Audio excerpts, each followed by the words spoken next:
So the next period from 1960 to 1968, what we will label as and think of as the 60s, right? In foreign policy, we actually begin with what we call the U-2 incident, right? In 1959, Soviet leader Nikita Khrushchev and President Eisenhower were actually going to meet to discuss a nuclear arms limitation agreement, right?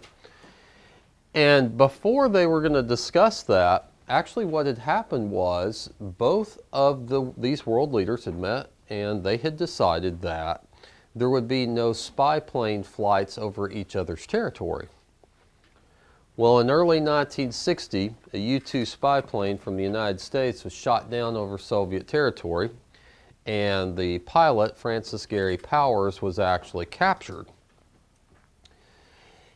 This incident actually, for us, and it's kind of sad to say, it actually led Khrushchev to cancel his meeting with Eisenhower, so there was never a strategic arms limitation agreement for nuclear weapons that was discussed between the two powers. In fact, no such agreement is discussed for the next 12 years, not until Nixon negotiates with Leonid Brezhnev the SALT Treaty of 1972. So the U-2 incident's really important for us, right, because it really brought those talks to an end between the two major world leaders. But something else led for the next American president, President Kennedy, and Khrushchev to have to talk with one another. In 1959, a U.S.-backed regime in Cuba led by Fulgencio Batista was actually deposed by a young Cuban revolutionary named Fidel Castro. Now keep in mind what's about to happen. We're about to step towards the Cuban Missile Crisis, which was the closest point at which the two powers ever came to thermonuclear war. The United States in the 1950s had placed missiles in Turkey and Italy pointed at major Soviet cities. When Castro's regime comes to power in Cuba, the Soviet Union begins the process of treating Cuba like it's a satellite state as well. There's only one small problem with that. Cuba is only 90 miles away from Key West, Florida. So nuclear missiles could be placed in Cuba and pointed at American cities. And throughout 1960 and early 1961, right, it looks like that's going to be a threat to possibly happen. Bring in a covert CIA operation, the Bay of Pigs, that becomes a colossal failure. In early 1961, now the fiasco began during the Eisenhower administration, backed by the CIA. It is approved by Kennedy and becomes a failure during the early years of Kennedy's administration, 1961. What was the Bay of Pigs plan to do? It was to train, using the CIA, Cuban exiles, people who had defected from Castro's regime to places like Florida, put them back on the ground in Cuba and start a revolution or coup against Castro's rule and depose him from power. The only problem is, yes, the exiles land, but they're not very well trained and they're not very well supported. Most of them end up being prisoners in Castro's regime. Because of the fear of this communist satellite being invaded in the future by the United States and Castro being deposed, the Soviets put missiles, placed missiles onto the island of Cuba pointed at major American cities. The 13-day standoff in October of 1962 brings us closer to nuclear war than any other event in human history. Fortunately, a back channel is established between the Attorney General, Robert Kennedy, John F. Kennedy's younger brother, and Soviet diplomats that enable the President John F. Kennedy, and his counterpart, Nikita Khrushchev in the Soviet Union, to talk to one another over a telephone hotline. How is the Cuban Missile Crisis averted? President Kennedy agrees, right, to remove missiles from Italy and Turkey, while Khrushchev agrees to remove missiles from the island of Cuba. Okay? However, Khrushchev goes forward with another initiative that isn't up here on the board, but it's really important for you to write down. Khrushchev goes forward with the initiative of building the Berlin Wall. in 1961. We think of the Berlin Wall today as that symbolic divide between communism and the free West in the city of Berlin. Remember, Berlin was the capital city of Germany. It was in the Soviet sector of a divided Germany, and it also was a divided city. So if you lived in the communist East and you wanted to escape to the West, all you had to do was simply go to Berlin, go to an airport, hop a flight, and leave to the West. Why would you do that? Because there was a higher standard of living in the West. East Germany was losing professionals, doctors, it's well-educated, lawyers, engineers, chemists who were defecting to the West. Why build the wall? Not to keep Westerners out, but to keep the professional class of East Germany in the communist orbit. President Kennedy realized that this was what? That the Berlin Wall is actually a great symbol for the United States of what totalitarianism looked like in Khrushchev's Soviet Union, right? That we didn't have to do what? That we didn't have to keep our own people behind walls using machine guns. Most of us realize that there's also what? There's some hypocrisy to this because we have a civil rights movement that's ongoing and becomes much uglier during the Kennedy years, right? Also keep in mind, from 1960 to 1968, the longest part of all of these talks have to go with foreign policy, right? From 1960 to 1968, from 1960 to 1963, during the Kennedy years, we began sending more and more military advisors into an increasingly unstable South Vietnam. Remember, the Diem regime had begun a civil war on the ground by oppressing the Buddhist population in South Vietnam. By 1963, that situation had grown so unstable that we're now doing what? We have assassinated, through a CIA operation, we assassinate Diem himself. We also do what? We also send or escalate the number of military advisors that we're sending to South Vietnam too, okay? And so our involvement in 1964 begins during an election year. President Johnson is running for election after the assassination of President Kennedy for his own single term in office, right? He fulfills the last year of Kennedy's term and then he's elected for his own term. But during that 1964 campaign, he's running against conservative candidate, Republican from Arizona, Senator Barry Goldwater. And Goldwater's a staunch anti-communist. Johnson, not wanting to appear weak on communism, right? When a North Vietnamese patrol boat fires on a U.S. destroyer, the USS Maddox in the Gulf of Tonkin off the coast of North Vietnam on the evening of October 5th, 1964, Johnson goes to Congress and gets passed into law what's called the Gulf of Tonkin Resolution. The Gulf of Tonkin Resolution essentially gave Johnson a blank check beginning in October of 1964 to escalate the U.S. involvement on the ground in Vietnam. From 1965 to 1968, the strategy in the Vietnam War became to make the war in Vietnam a war of attrition. That means what? We're trying to put down an insurgency. So in doing that, that means what? We're going to have to escalate the number of troops that we're putting on the ground in South Vietnam. Now, if you're the American public, what's the problem with doing that? Well, the problem with doing that is pretty simple. There's no physical objectives for the war.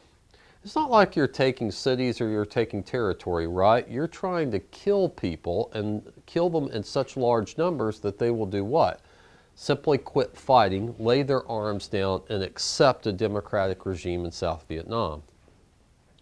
From 1965 to 1968, this war of attrition continues, right? And, hopefully you're writing this down, so does the number of troops, American troops going to South Vietnam.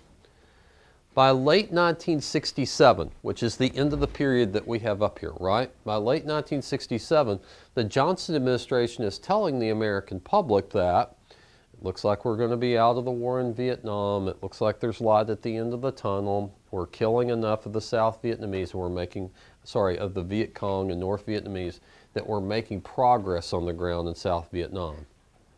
Here's the problem.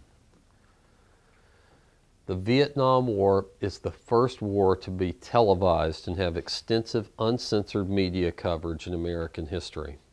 And what the Johnson administration is saying on the one hand is not matching up with the news coverage that's coming out of South Vietnam on the other. Early in 1968, now this is not on the board, but the Tet Offensive occurs, right? 100 cities and towns in South Vietnam are attacked simultaneously. And it's being covered live on television. And at a time when the Johnson administration had told the American public that there was light at the end of the tunnel, right, that we would be out of the war in Vietnam, it looked like the war in Vietnam was spiraling out of control. And even though the Tet Offensive featured what? Tactical victories for American forces, it became a public relations nightmare for the Johnson administration. So much so, and we're going to get to it here in a moment, where Johnson himself in March of 1968 drops out of the running for the Democratic primary that year. Remember, 1968's what? It'd be a convenient year for Johnson to end our involvement in Vietnam because 1968 is a presidential election year. Okay? The economy. Tax cuts by the Kennedy administration actually fueled an economic boom at the beginning of the 1960s. Government spending on social welfare programs, however, began during the Johnson years. Programs like Medicare and Medicaid, right? Programs for the beautification of the American environment. Programs for Upward Bound and Head Start, right? Programs that were designed for supplementing the Secondary and Higher Education Acts, right? So in other words, Johnson's initiatives in the Great Society meant that from the American economy there would be more government spending on programs, right, that were designed to create a great society beginning by the mid-1960s. Keep in mind that there's an economic boom during this period, right? It's an extension of the economic boom that had come during the first period. But by the end of this period, I do want you guys to write this down if you would. The issues that we talked about that begin in the 1970s, right? Outsourcing, automation, foreign competition, factories moving into suburbs and then beginning to do what? You know, move into places like the Sun Belt and in some cases moving in other parts of the world, right? And using outsourcing as a tool. That is beginning to happen during this period, though it doesn't come into full effect until the 1970s, right? Technology. Music, computers, television. Bless you. Television will have more of an impact during this period than it did during the 1950s. Why? Because it will have a huge impact upon showcasing the events of the Civil Rights Movement.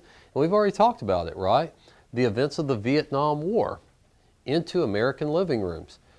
Television news had a huge impact on the country during this period in a very profound way.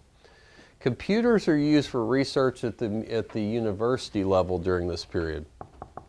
Technology and music also leads to a social revolution during this period too. Politics. Remember JFK's New Frontier. What did Kennedy want to do? He wanted to level the playing field for women with the Equal Pay Act. He wants the country to invest in the space race, right, in a very profound way, and gives us the goal of landing on the moon, landing a man on the moon by the end of the decade and bringing him home safely to the earth, right? Kennedy also wants what? More support for higher and for public education across the country. And eventually Kennedy's also going to put a civil rights bill up for consideration that will do what? End segregation in public places across the country as well. Does Kennedy get any of the New Frontier passed? He wants an extension of Social Security. He also wants a health care program for the elderly. He gets the Equal Pay Act for women passed, but other than the extension of Social Security and the tax cuts that the Kennedy administration was asking for, they virtually get very little of the New Frontier agenda actually passed. It could go in America and the world, but I'm going to put it with politics. Something to write down. JFK does succeed in creating an agency that becomes important for our understanding of outreach during the Cold War, and that's the Peace Corps. The Peace Corps should go here. In fact, I'm going to write that up here if you don't mind. The Peace Corps was designed to take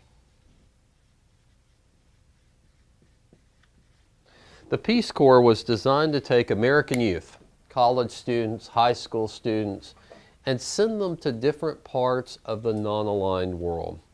Remember, during the Cold War, there's really three worlds. There's the first world, the United States and its allies, right, where there's a high standard of living. There's the second world, which is the communist world, the Soviet Union, the communist nations of China as such, their allies, right, and satellites. And then there's a third world, nations that are non-aligned that in some cases have tremendous economic struggles and that also have the lowest standards of living in the world. Kennedy wanted to send American youth into the third world, right, to teach other people around the world about American values and American culture, right, so that those people, right, could in effect become partners in the future as their economies grow of the United States, right? Society. Sorry, let's continue with politics. LBJ's Great Society. Programs in education, programs such as PBS, for example, and NPR, programs for beautifying the environment, programs for dealing with pollution. There's actually an environmental impulse that's a part of the Great Society. Definitely Medicare and Medicaid. Crowning jewels of the Great Society, the Civil Rights Act of 1964 and Voting Rights Act of 1965. And that leads to what? Democrats becoming the party essentially of women and ethnic minorities, and Republicans slowly shifting to become the party of the working white class in America, right? That happens by 1968, which is a part of Nixon's Southern strategy, okay? Society. Major changes in society occur during this period, right? The Civil Rights Movement achieves its two major victories with the Civil Rights Act of 1964 ending segregation, and with the Voting Rights Act of 1965 making the voting playing field more level for everybody in American society, but particularly ending restrictions on African Americans in terms of ending poll taxes and literacy tests and other barriers to voting for African Americans. Dr. King's I Have a Dream speech, for example, occurs during this period, and that was instrumental in getting the Civil Rights Act of 1964 passed. The Selma to Montgomery March, remember, was instrumental in the violence on television, right, that was broadcast of the protesters being beaten in Selma on the Edmund Pettus Bridge. That was instrumental in getting the Voting Rights Act of 1965 passed, right? The major change in civil rights that occurs after the Voting Rights Act of 1965 becomes law.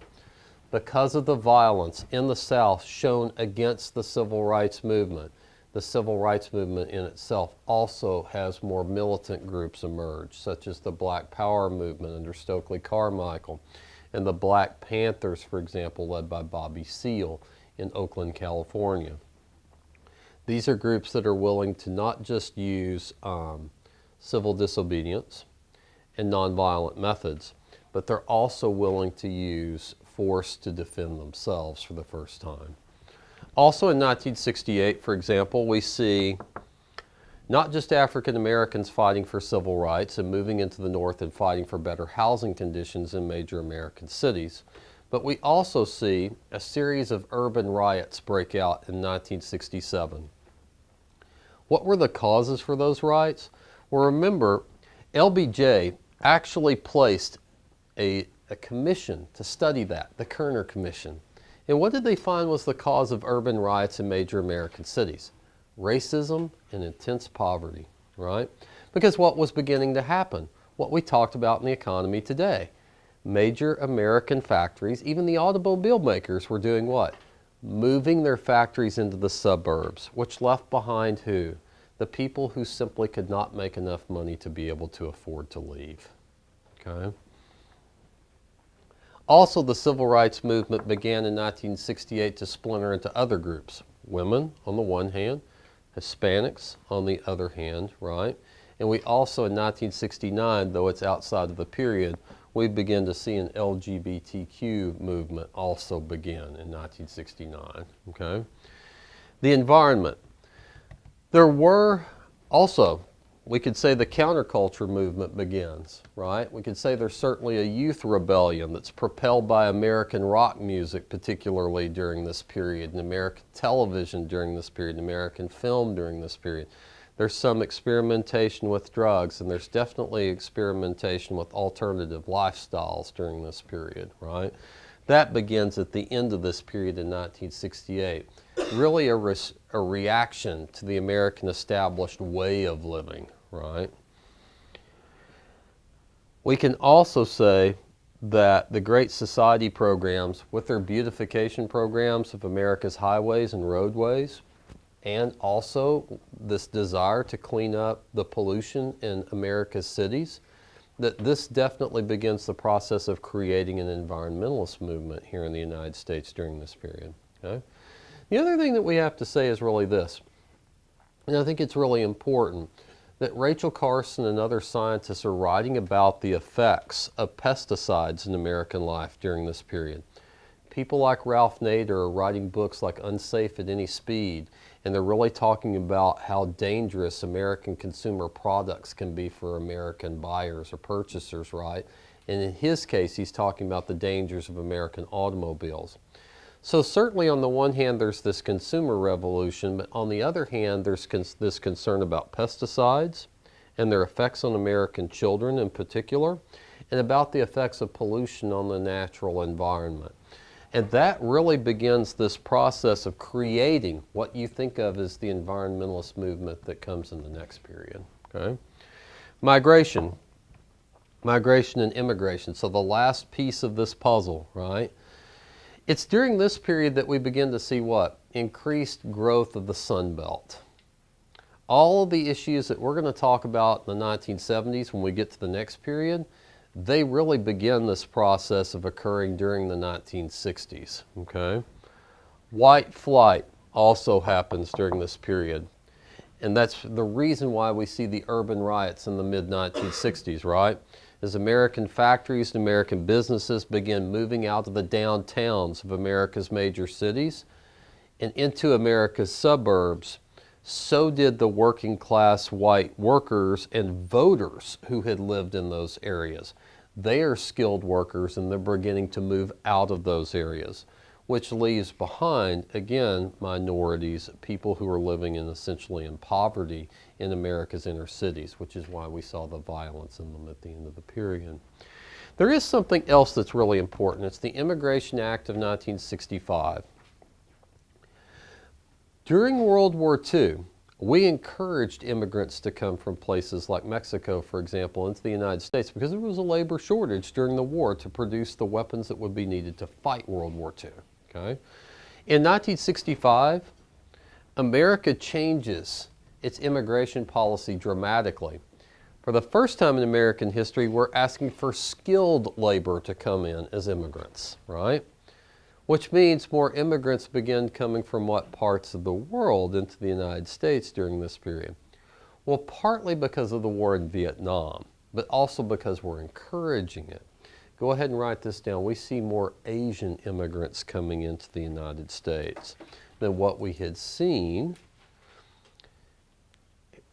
with the exception of the period whenever we were building the transcontinental railroad system. Okay? And this really, for us, I want you to think about this for a moment. I want to conclude this by thinking about one year, 1968. 1968 is an election year. Johnson bows out, says he's not going to run as the incumbent president again. Robert F. Kennedy looks like he is the Democratic frontrunner. In April of that year, Dr. Martin Luther King, popular civil rights icon, is assassinated in Memphis, Tennessee. 2 months later, Bobby Kennedy, after winning the California primary and looking like he has a lock on moving forward for the Democratic nomination at the convention in Chicago in August, He is gunned down in Los Angeles. And the Democratic National Convention goes into chaos over the issue of whether or not to continue to remain in the war in Vietnam. That split in the Democratic Party enables the president that begins the next period, Richard Nixon, to win a narrow victory in 1968. And that ends this period.